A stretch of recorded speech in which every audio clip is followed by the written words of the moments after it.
Hey everybody, welcome to Friday Night with the Cuzzz. How's everybody doing tonight? How's it going? John Schoolkill, River Valley, Digger Evans, Dave's Trains, Ralph Greenwood. Good to see you all in here. Shane's Trains, New Fenris Row, William. How's it going, buddy? Power Slave, nice to see you in here. John 2618, glad you can make it in there, buddy. Let me see if I can make this a little bit bigger here so I can see a little bit better. There you go. And let's see who else we got. Anfield Road Layout in the Loft. How's it going, Lee? Nice to see you in here. Glad you could make it in. CSX Mad, Robert, nice to see you in here, buddy. I'm doing good. How are you doing? Mr. Kevin Brown, nice to see you in here, buddy. Glad you could all make it in here. And I forgot to hit the go live button halfway. Oopsie. You guys can all hear me and see me and all of that kind of good stuff, right? Are we good? I hope so. Steve Childers, how's it going, my friend? Nice to see you in here. Good morning, everyone. Oh, good evening, everyone. Sorry about that. Sorry. Boy, we got a lot of Johns in here. Gary Weiss, nice to see you in here, buddy. Well, like I said in my intro, I got a couple of pretty good shout outs I'm going to be doing here tonight. One is going to be here, and the other is actually my guest that's going to be in the show tonight. And I think you all I think you all know who he is, and we'll see how that goes here in a little bit. Lone Wolf Rail Fan, how's it going? Nice to see you in here. You're new to my channel, and I hope you enjoy the content tonight. Let's see, Digger Evans, I already got you. Michael McCarville, how's it going, buddy? Dave's Trains, I already said hello to you. North American Trains, Pedro, how's it going, my friend? Glad to see you all make it in here tonight, guys. Yeah, we got 33 in here so far, and that's pretty good. I like that. Somebody's trying to get in touch with me. Let's see who it is. I really shouldn't be doing this, and it's Roy Hardwick. There it goes. Oh, how nice. But Roy, you know you're not supposed to be doing that to me right now, but congratulations on that. I really like it. Looks pretty good. Caboose 21, how's it going, my friend? Nice to see you in here. Who else we got? Marty M is in here. Joe Rader, how's it going? RDA N Scale, how's it going, my friend? Nice to see you in here. What I like about this is that we can actually do this. Hello, Steve 87, how's it going, my friend? Uh-oh, I lost it now. There you go. All right. So anyhow, let's get started with this and see what we can come up with. I'm doing pretty good, really. Really big. Well, everybody's kind of busy. Container Man 68, how's it going, buddy? Finally opened it up after having it for 2 weeks. Is it working? Are you watching me on there? Do I look really pretty? Sorry about that. I'm just making some fun at you. Anyhow, let's start this off with a shout out. Of course, we're going to do, let's see if this is going to work for me tonight.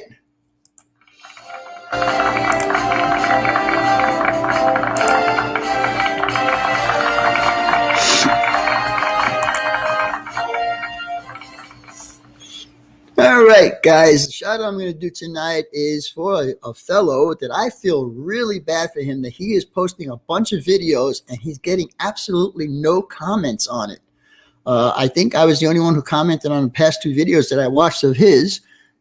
Jerry Satz, have any? Oh, that must be Jerry Satteriel. Okay. Dave NSF N Scale, how's it going, buddy? Glad you can make it in. Rail Lady, nice to see you. I haven't seen you for a while. Glad you can make it in tonight.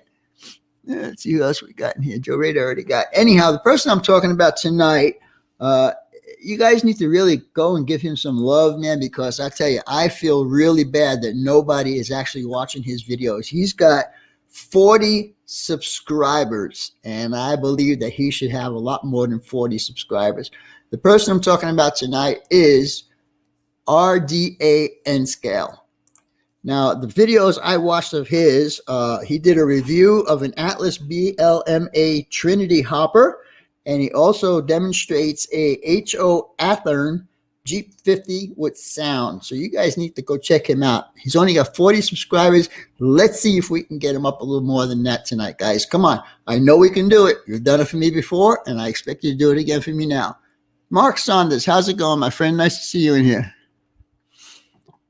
Yeah, I see Jerry Satz said that. John Tanzilla, how's it going, buddy? I agree with you, Jerry. Jerry, is that you, Jerry Satariel? Just make sure it's you. Heath, how's it going, my friend? Nice to see you in there. All right. So like I said, I am going to bring my next person up. He is my guest for tonight, but he's also my shout out for tonight. So everybody, please say hello to Jimmy, DIY and Digital. How's it going, Jimmy? It's going all right. And I just wanted to say, as you were checking RDA's N Scale, I want to say he's already up over 50 subscribers now. So, wow. Keep going, guys. I like that. I like that, guys, and I really appreciate it. Hey, Eric, I am RRO. How's it going, my friend? Glad to see you in here tonight, buddy. Anyhow, we're going to talk a little bit about the stuff that Jimmy's been going through for the last month or so. I guess it might be even longer than that. I'm not even 100% sure about it. But we're going to start off with him telling you guys what's going on with his channel, and then we'll start asking him some questions. Manny Fernandez, how's it going, my friend? Kevin's Trains GLE, how's it going? All right, Jimmy, go ahead.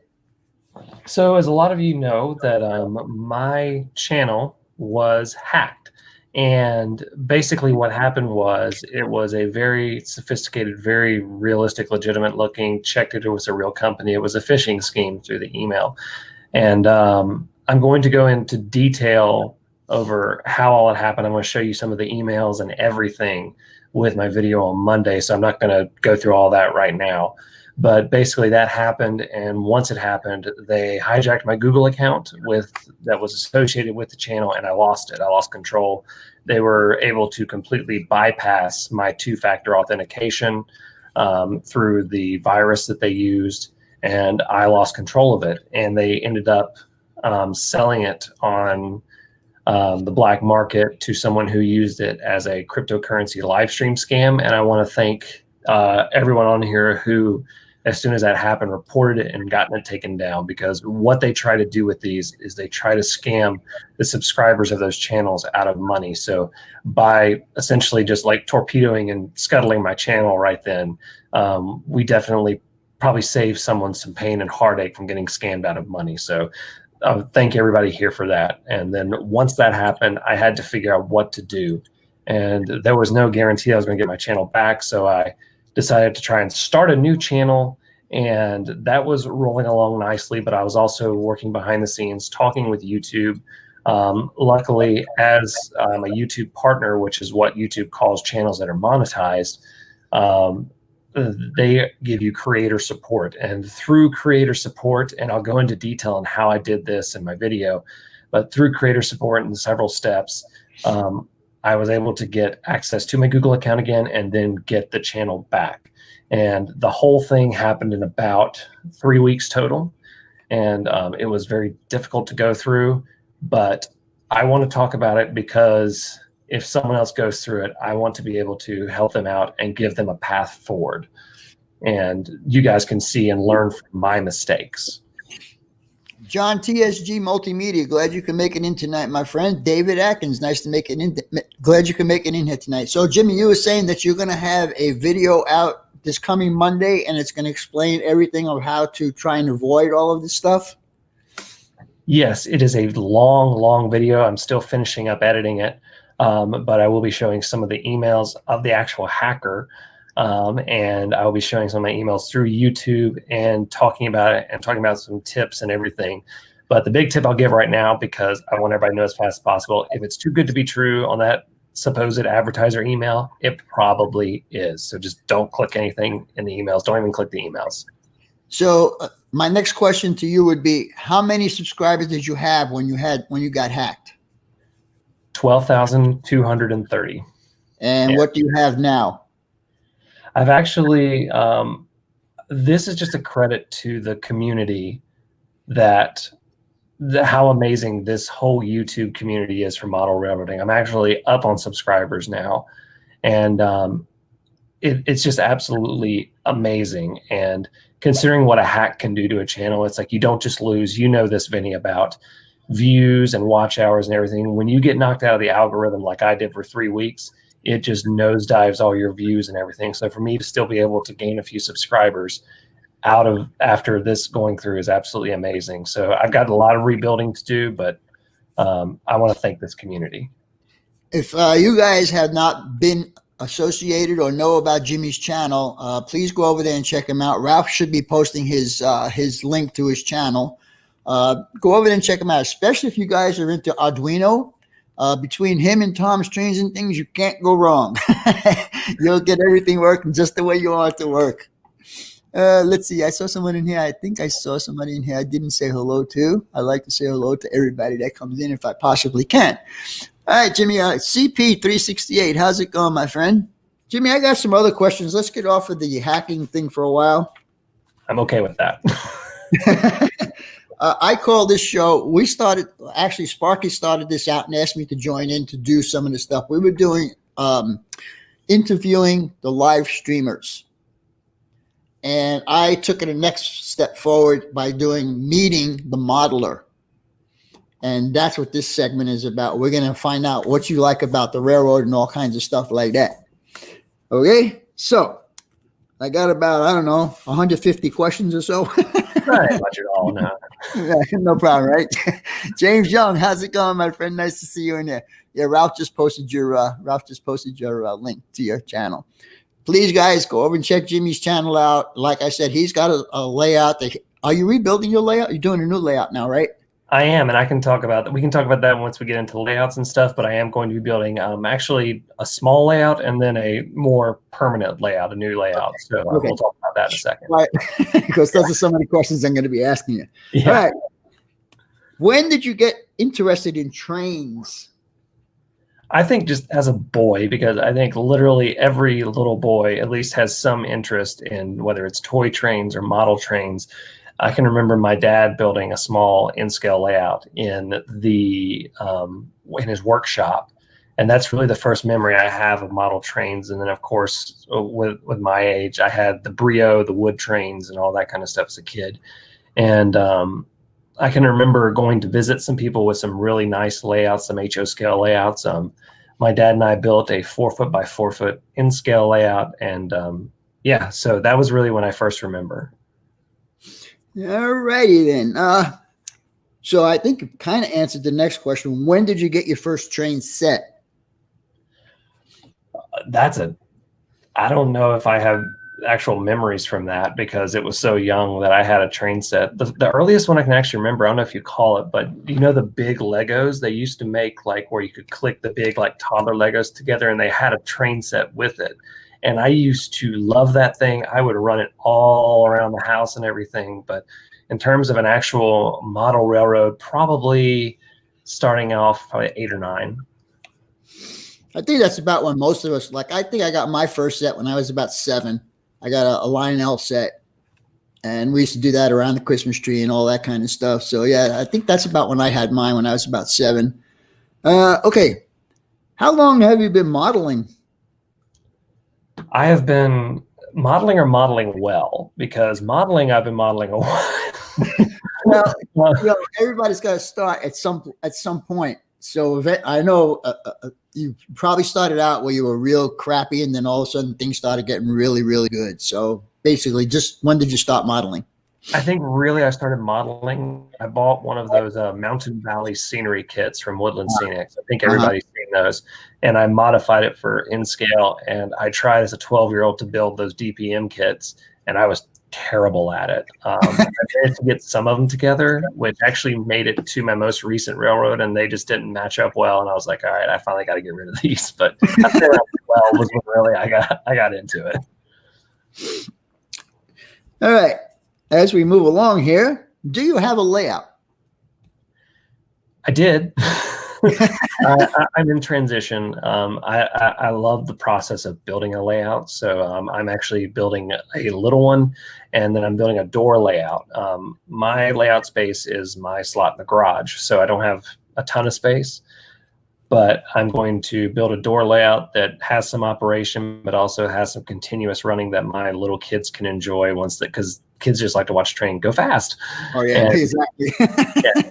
And then I'm also building this 2-foot by 4-foot layout, and I'm gonna let everybody follow along. I'm calling it MRR1, and just something that if you're an absolute beginner and you want to build a layout and you have just a little bit of space, you can do it. I was trying to help Nancy out when she was first getting into this model railroading, and I was telling her that she should do a layout on a 30 inch by 80-inch door, hollow core door, and she'd get a lot of action out of that. Problem was, the Home Depot and the Lowe's up in Seattle, they didn't have any doors that she could buy. So we were looking on Amazon and all kinds of stuff to get it happening. But she wound up going to HO, and then she went back to N Scale. So, but I tried to help her at that point. It didn't work out too well. Yeah, my pro tip on that, actually, this is a little thing. I get because this will be the second layout I've built on doors. I get my doors from the Habitat for Humanity Restore. They have the old school closet doors, and they're $10 for a 30 by 80 door. So if you want to build a door layout, check out the Habitat for Humanity Restore. Hey, Kyle Stevens, glad you can make it in tonight. I think I said hello to Heath, but if I didn't, hello, Heath. How's it going with you? Steve87 PSAP, how's it going, my friend? Nice to see you in here. Let's see. I had asked my sponsor, Robert Small, if I can do this, and he never answered me, really. Let me see. I just did get a text message. Let's see if it's him. Okay, I'm just going to go ahead and do it. Bob, if you get mad at me, you get mad at me. But anyhow, a lot of you guys, I found this out last week on my last week's live stream that Kato is actually coming out with a new run of SD40-2s. And they are going to be in BN colors. They are going to be in Santa Fe colors. And I think the last one is going to be a Norfolk Southern paint scheme. So I put my pre-order in. So I'm getting 2 BN units. Eventually I'm going to get 2 BN units, but they're due out late December or early January. If you guys want them, go see Bob at Yankee Dabbler. Anyhow, let's continue on with this. I had to get that little plug in there. I gotta check my balance in my bank account now. And you know what? Kato, they're also doing factory installed sound. Now, I don't think it's actually Kato that's doing it. I think they're subletting it out to someone that's doing it for them. Yeah. Hey, Grandpa Rails, thank you so much, buddy. Appreciate that. Hey, Grandpa Rails. What is your favorite railroad? So I'm going to go based on time periods because I really have two. If we're going modern, it's got to be Norfolk Southern. I live in Norfolk Southern country. I am in the Charlotte, North Carolina area, and we actually have a junction of Norfolk Southern and CSX here, and we have a massive intermodal facility at the Charlotte airport. And so I get to see, I've seen Norfolk Southern Power, CSX Power, CN Power, CP Power, BNSF Power, and UP Power all running through here. And the junction's cool because it's right in the middle of uptown Charlotte. It's actually literally under an interstate. So, but Norfolk Southern is my favorite modern one. And if I go for a golden age one, you'd think I'd say Southern, but I think my favorite's actually New York Central. I just love that gray paint scheme. My dad and I built an HO scale, like Athearn blue box Norfolk Southern passenger set. So Norfolk Southern is my favorite golden age one. Or not Norfolk. New York Central is my favorite golden age one. Let's see. Eric at IMRR.com says Kato has new SD70s coming out. The last run sells for over $400 each, just in SP version. Wow. Yeah, they're getting a little crazy. Rusty from Possum Bayou, how's it going, my friend? Nice to see you in here. All right. Well, you actually just answered the question, but I'm going to ask it. What locos do you like? Locomotives do you like? If it's modern, I love the Gevos, and I also love the SD70. If we're going classic, I love anything USRA, and I love Mikados as well. So those are my favorite steams and diesels. Oh, and I love the Alco RS3. That is probably, of all of them, that's my favorite. That's such a great looking diesel. All right. Do you prefer steam or diesel? Well, I think you can relate to this. I think steam's pretty, but I think it breaks. Gee, how did you know that?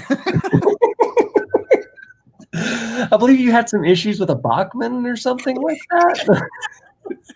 You Um, remember that, huh? yeah. The I don't get much steam here because Southern Railway was one of the first to go all diesel. So I love the way that steam looks. There's definitely some beautiful steam. We get the Norfolk and Western, that really nice one that they have. I can't remember its number right now. That streamlined steamer that comes through here on the regular basis. But I can't really pick. I would just say I run more diesel, probably because it's a little bit cheaper and a little bit easier to run. But I always have a place in my heart for steam. Yeah, I like steam too. I just like the massiveness of the locomotive itself. I mean, I have never, even when I lived in New York, I've never seen any steam. And I was at the age of the steam era, the transition era, actually, in the early 50s and, early to mid 50s. But I never actually got to see a real steam locomotive. And I still, to this day, have not seen a real steam locomotive. So I am kind of really looking forward to going to Strasbourg next May.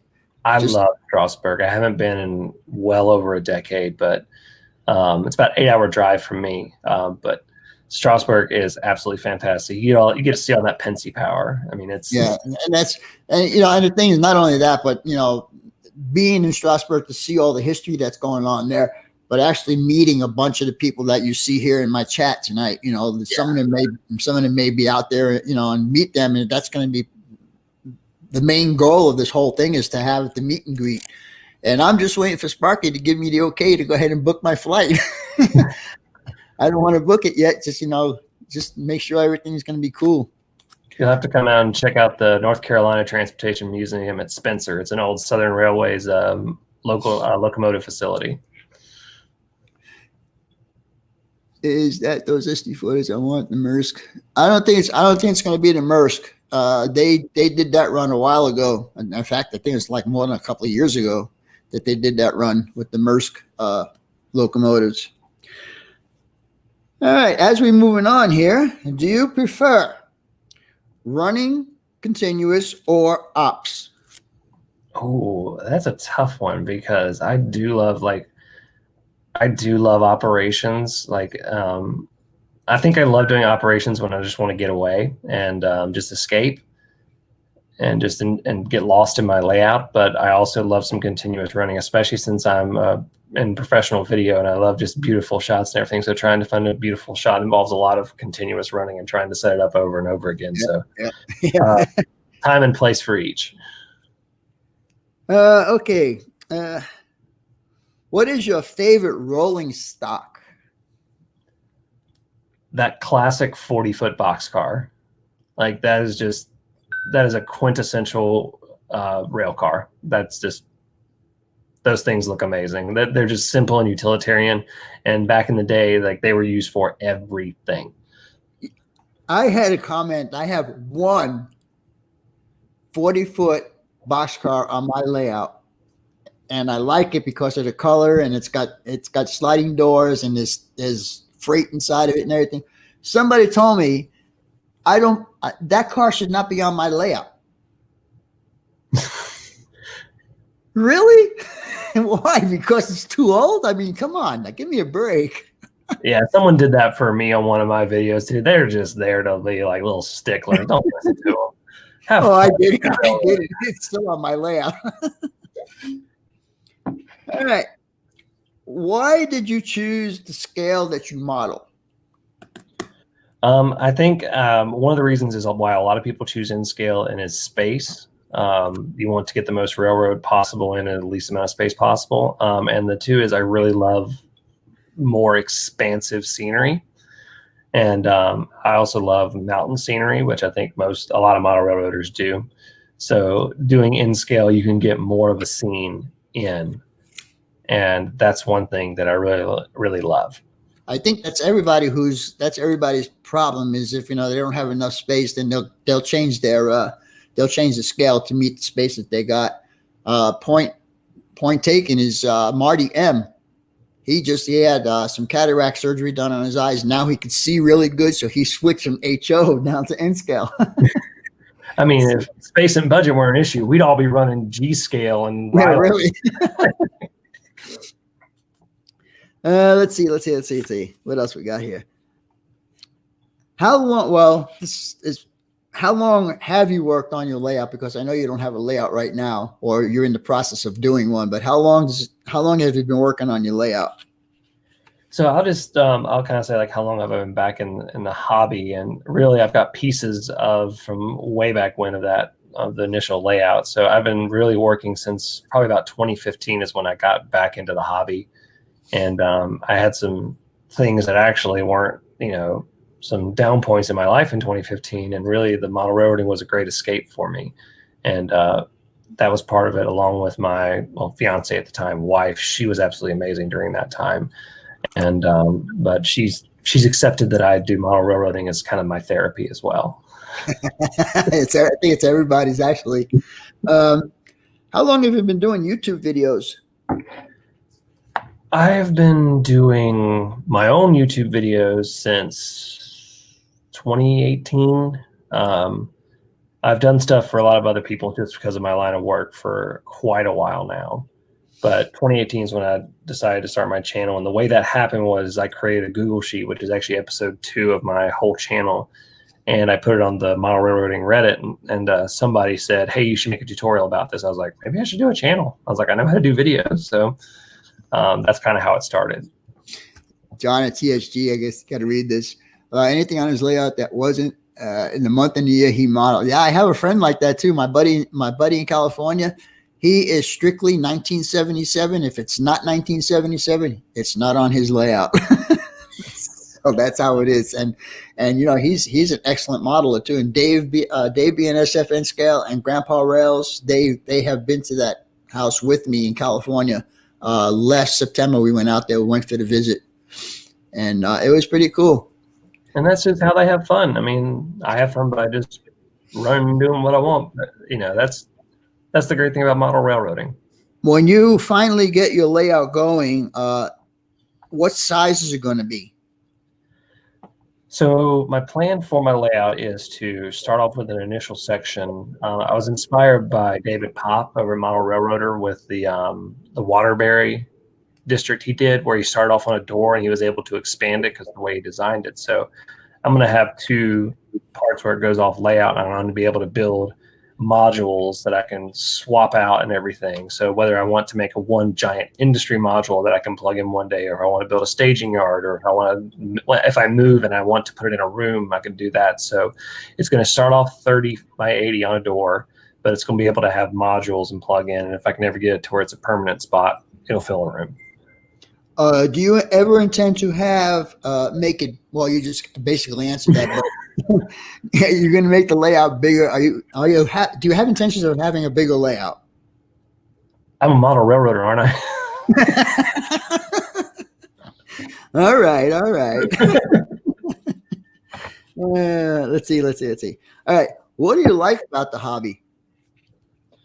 I love that it's a hobby that incorporates so many other things that are their own hobbies. Like for me, in it, I do woodworking, I do like painting and model building, and I do electronics, and I do 3D printing, and I do like all of these different things. And you learn so much through the hobby. Like you can learn how to do basic carpentry, you can learn how to do electrical work, because you do have to know these things to be able to do it.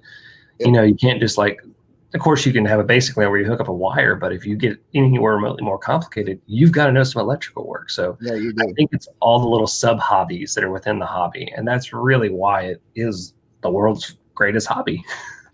All right. Now that we know what you like, what do you dislike? Getting under bench work. I'm just going to say that right there. I have ruined so many shirts. I've gotten so many cuts and scrapes from getting under bench work. I'm 6'1".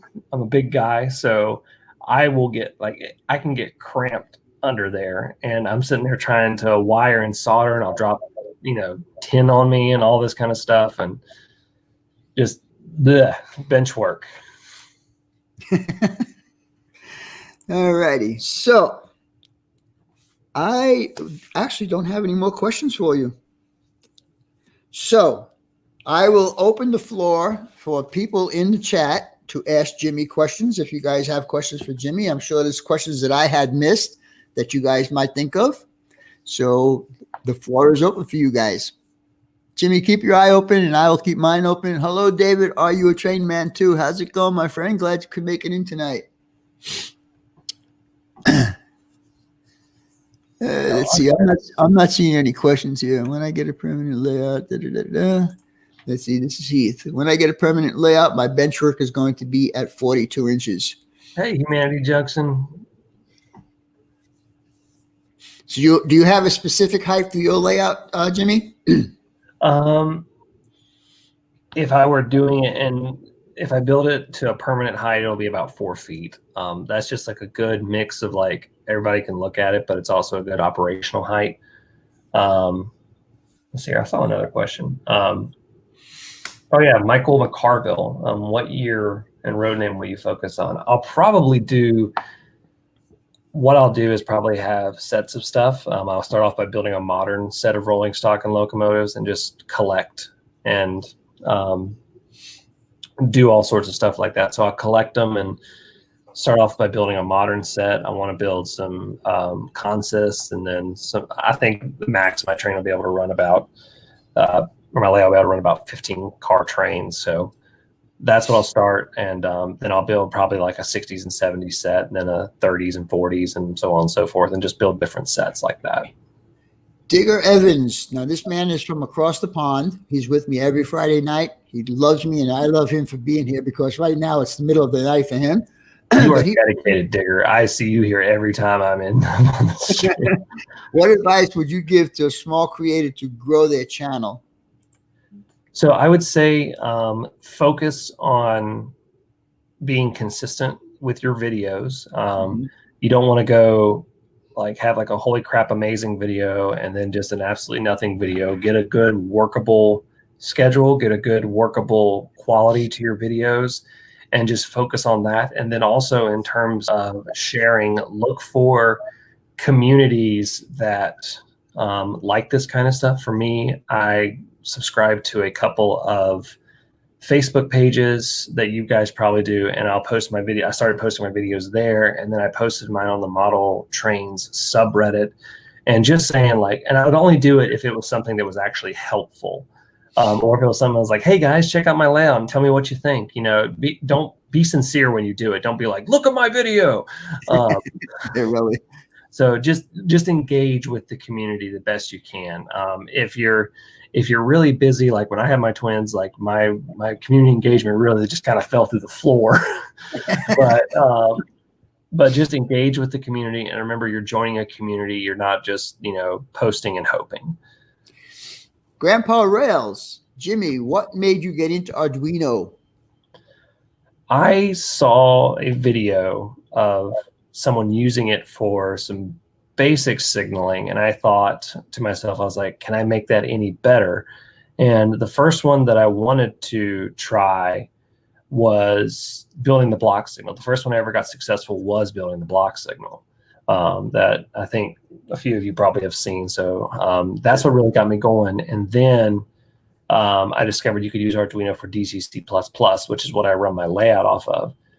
And that's what really got me going in it. And now I'm getting ready to check out DCC++EX, which is the next evolution. It's like every day it's like expanding more and more and more on the Arduino. Yeah.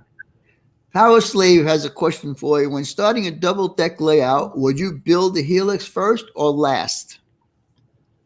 I actually thought about building a helix, a double track helix on my next layout, and I ended up not, just because I don't think I have the time to do it. But I would definitely, the helix has to be like a centerpiece. So, and because it's so crucial to being a transition between an upper and lower deck, you really need to get that in place and make it like the anchor point, and then kind of fan everything out, because that's kind of like, if you think about it, it's kind of like the main line in between areas where you're delivering goods, taking goods from and delivering goods to on a railroad. So you want to really get that main line down pat. So that helix is really your go-between.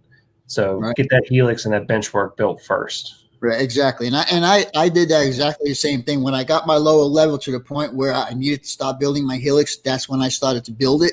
And then from there, it was like you say, it is the center point of my layout, because without that helix, I could not do any of the other stuff that I'm doing on my layout at the current time. James Young, I don't know if you could read that question there, Jimmy. Oh yeah, again. Do you want a big enough of a layout to run really big trains? Hint, for those that hint, it does not take too big of a layout to run a 50 or 60 car train. Of course I want that. But, you know, a 50 or 60 car train, in my opinion, has to look good on your layout. Right. Like I was telling people a couple of weeks ago, my layout, the longest straightaways I have is 8 feet. Okay. And a 20 car train with 3 locomotives fits in that 8 feet. Anything longer than that, I don't think would look very good. I mean, I did just for fun, you know, I did run a 45 car tank train around my layout. But when the locomotive is on one side of the room and the last car is on the other side of the room, it's not very fun to see that, you know. So and you got to consider, like, you also are going to have to put more power and that kind of stuff. And so it also comes to a budget. But of course, I want to run 50 and 60 car trains. Jimmy, what made you get into our? Oh, we already. Wait a minute. How did we get there? Oh, I see what happened. Let's see. 50 cars. Let's see what John has. I think so. Was it one of those viral videos? It did. It was one of those that caught fire. The one that really caught fire on my channel was when I did the DCC++ station build. And that got put onto, there's a website called Hackaday, which got it and put it in one of their articles. And that's what really got it. So really, you just got to be consistent when you come to making videos. And if your video, it doesn't have to be it doesn't have to be like an Oscar-winning production.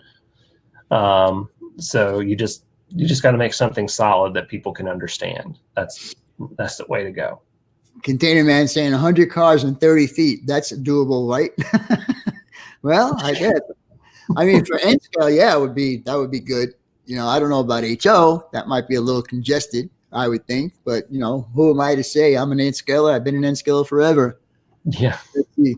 I'm curious what kind of camera Jimmy uses. So I have 2 cameras that I use, and I've actually got one right here. I can pull it.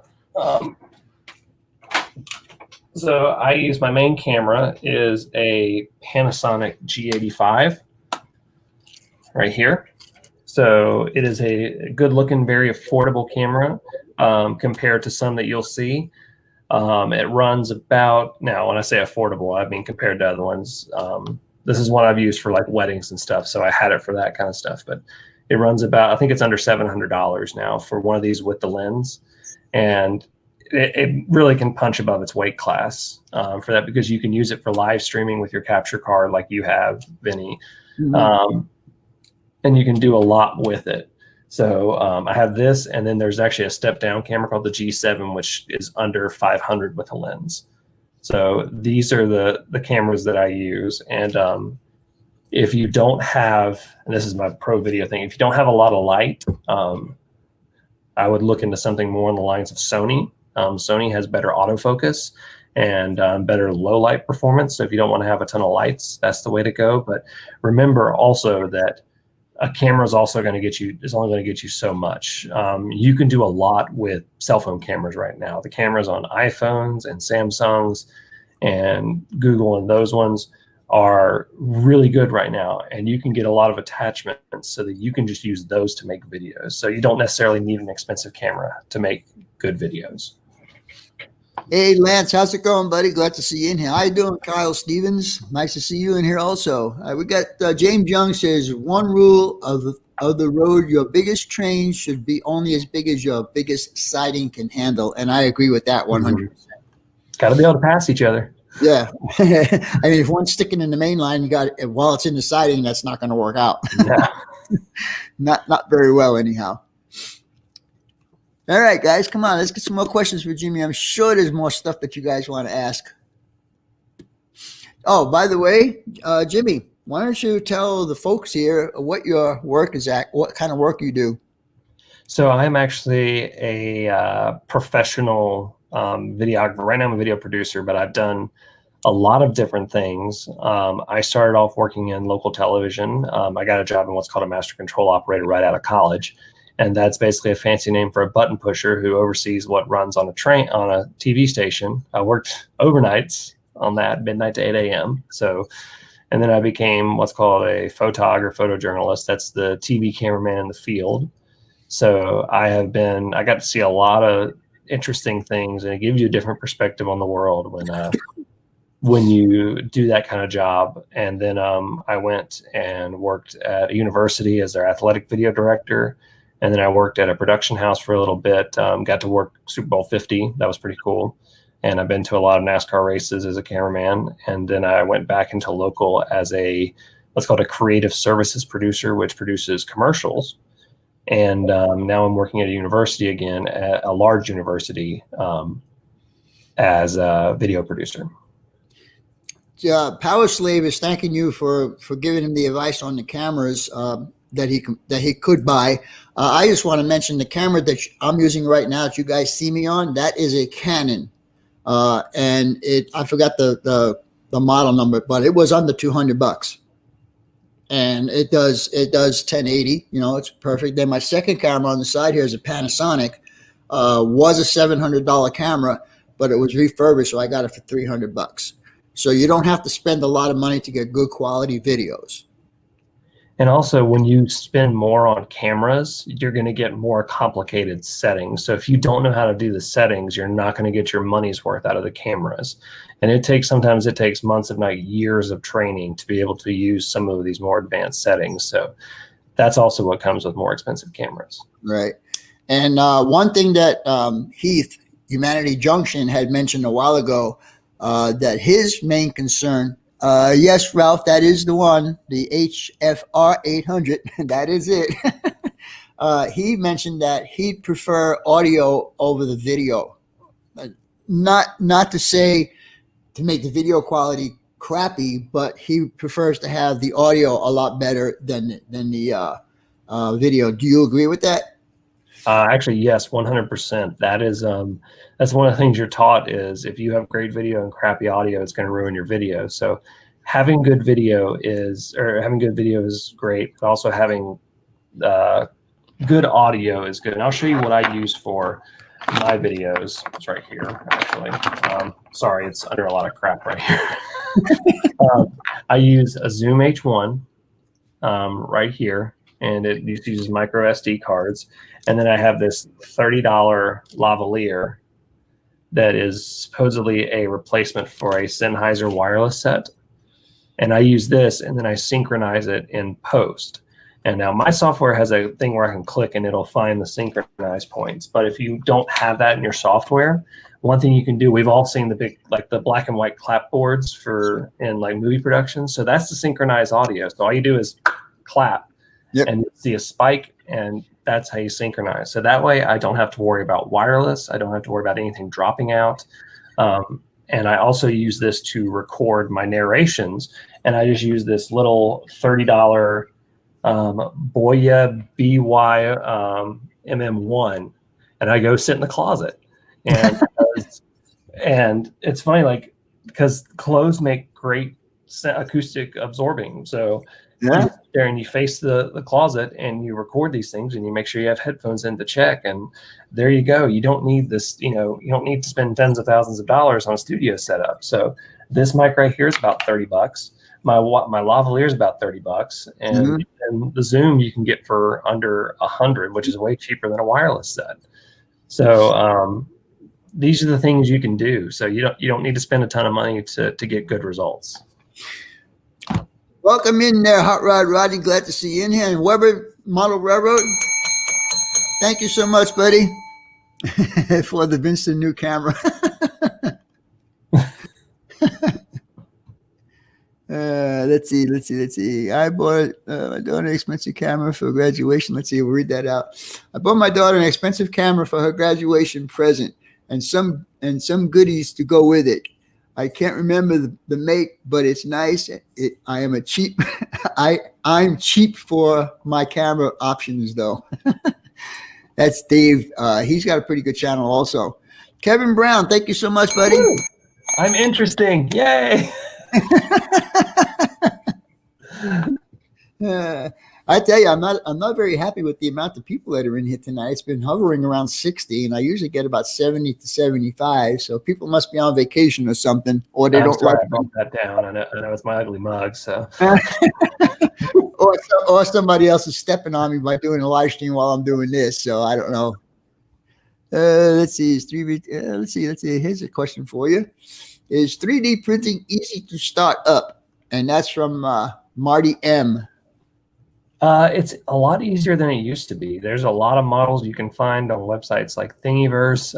I design all of my buildings and everything that you have seen that I sell on Etsy and everything. I design those on Tinkercad, and it's really easy to start up. I currently have 3 3D printers, probably getting ready to purchase a 4th and a 5th. I upgraded recently to there's a company called Prusa. For those of you that don't know, they make really nice, kind of reasonably priced printers, but they work extremely well. And I have an Anycubic Photon and a Key Tech Shadow, and those are my resin printers. Resin's a little messy because it's resin, but you can. It's a lot easier to get started in, and it's something that I firmly believe that is going to change model railroading for the better. I think it's going to do a lot of great things for this hobby because it can bring more people into this hobby because they like doing that kind of stuff. Mark E. Saunders says the World Series is on. Now, you guys are actually lucky that the Little League didn't play this year because none of these live streams would be happening. Yeah. Rusty Possum Bayou, thank you so much, buddy. I appreciate that. Let's see. James Young is saying last ditch to enjoy the nice weather. Yeah, finally, temperature's finally coming down here. This next week's going to be less than 90 degrees for the rest of the week. And I'll tell you what, it's a big relief because for 65 days straight, we were 115 plus for those 65 days. And why do you live there?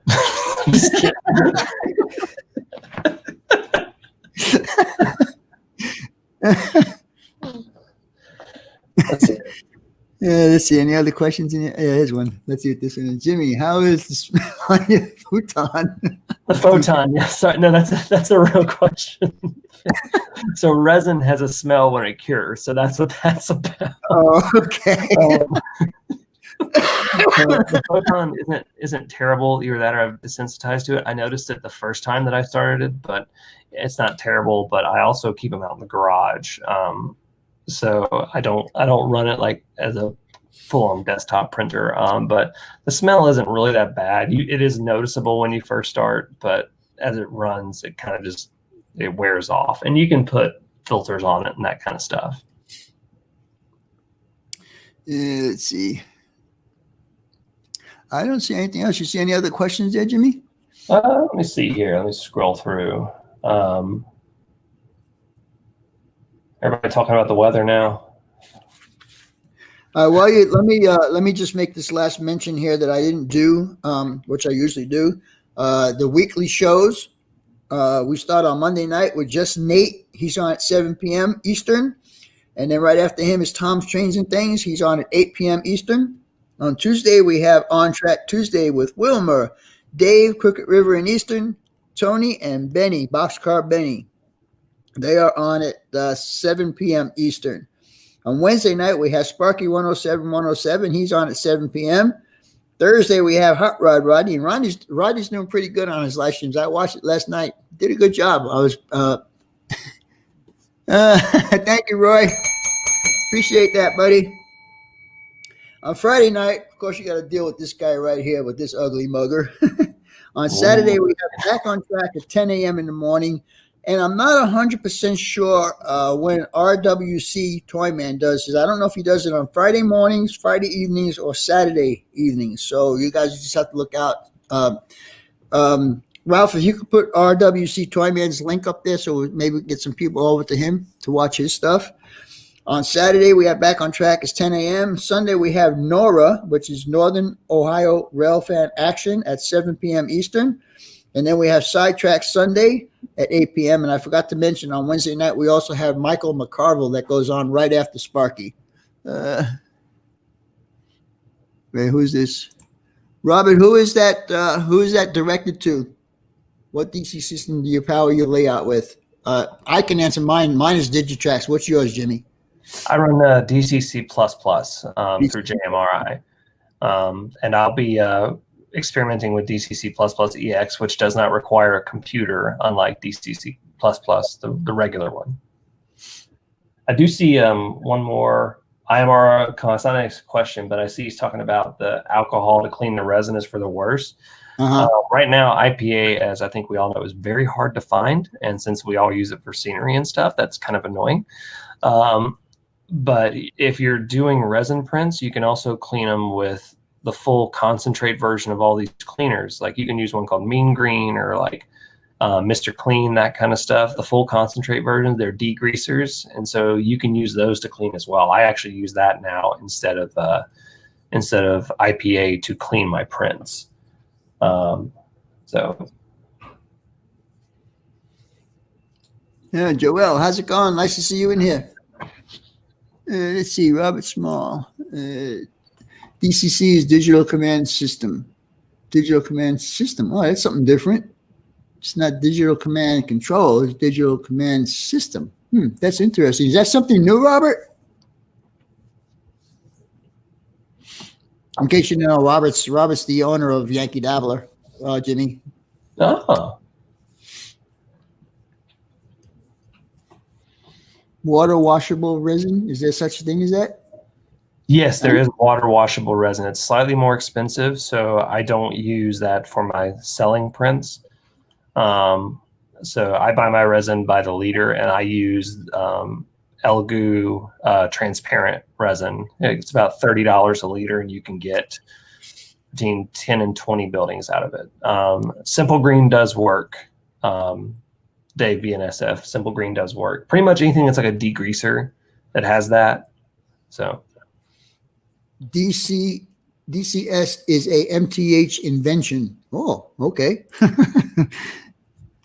How is it different? Someone is behind Jimmy watching. Oh, sorry. That was my wife sneaking by trying to stay out of camera. That's all right if she joins in. She's tired. She's been working hard. She actually works in a hospital, so. Oh, so yeah, your little text to me earlier was pretty cool that you and your wife went out and had a date together. That was pretty cool.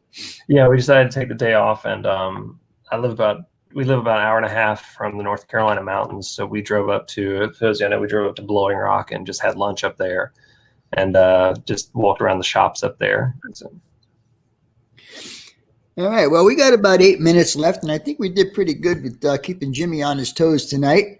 So if you guys have any more questions, get them in now, because we're going to start closing this up here within the next 5 minutes or so. I see one asking about the difference between PLA and resin for prints, quality and detail. So I do have a video that explains this in detail on my channel, the two types. So PLA is, I can't remember what it stands for. It's like poly, blah, blah, I can't remember.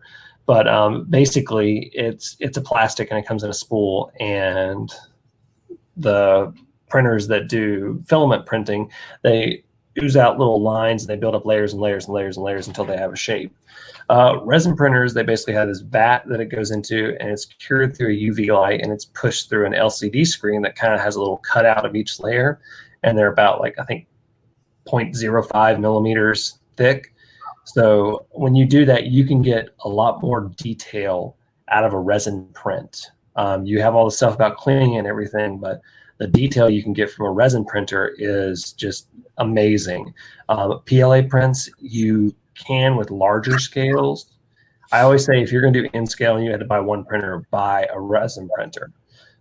If you're going to do HO scale, you might want to have one of each. If you're going to do O scale and you're only going to buy one, I would stick towards a filament printer that prints PLA. And also, I've been experimenting with different ones. PLA is really one that works better for detail as opposed to ones like PETG, because I just tried PETG and I cannot get detail right. And it also doesn't work as well with like sanding and filing. got a little statement here from John at TSG Multimedias. Unfortunately, MTH releases HO scale stuff with DCS too, and does not make nice nights with DCC. Well, yeah, that's yeah. Well, I'm an N scaler, so I'm sure. Let's see. All right. Well, I think we got everything covered up here, Jimmy. I appreciate you being giving me a time to be on here tonight. Yeah, this was fun. And I think Roy said it was the best one I've done so far. So, all right. Well, I'll chalk that all up to you. It was not me whatsoever because let's face it.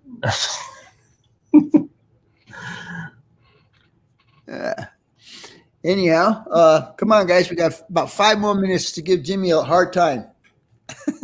Oh, Heath is asking, would you consider any other scales besides N scale? We actually talked about this, and I'm considering building a garden railroad with my kids. That I built one as a kid, and I actually suffered my worst model railroad injury with the garden railroad. I had one of those big old Aristocraft 10 amp power packs, and I went to change the fuse, and I thought it was unplugged, and it wasn't, and I got 10 amps of DC through me. Oh, God. First time my mom ever heard me say the S word.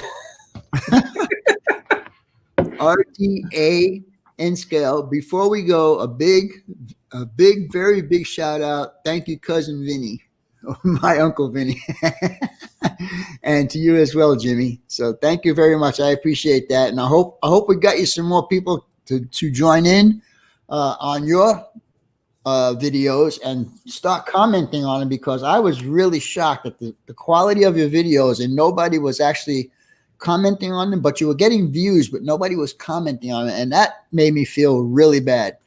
And so that's why I decided to do the shout out for you tonight. So hopefully, try sharing it.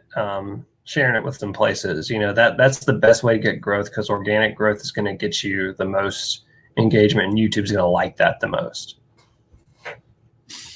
Thank you, Santa Fe Bob. I appreciate that comment. I subbed to Jimmy. There you go. You got at least one new sub tonight. Woo! Yeah, maybe I'll get one tonight too. Anyhow, all right, guys. I think we're just going to call it good for tonight. Jimmy, like I said earlier, thank you so much for giving me your time for tonight. And guys, thank you so much for all the super chats and everything like that. Everybody take care, and we'll talk to you guys next week. And don't forget, I have a video coming out tomorrow called Model versus Prototype. And you guys. One more thing, Vinny. Go ahead. So I talked to you about the thank you giveaway, and I want to talk to everyone here because it involves you. We were talking about it earlier. So I am doing a thank you giveaway for all the support, and Vinny is going to be a part of it. So you need to keep glued to his channel over the next few weeks. Because it's going to be something in probably one of your videos. We're going to figure out something. So keep glued to Vinny's channel, because he's going to be an instrumental part in this giveaway. And I appreciate that, making me a part of that. And we'll just have to see how that all works out. All right, guys. We'll talk to you guys next week. Have a great week. And like I said, watch my video tomorrow. It's going to be pretty cool to see the model versus the real thing. We'll talk to you guys later. Bye for now.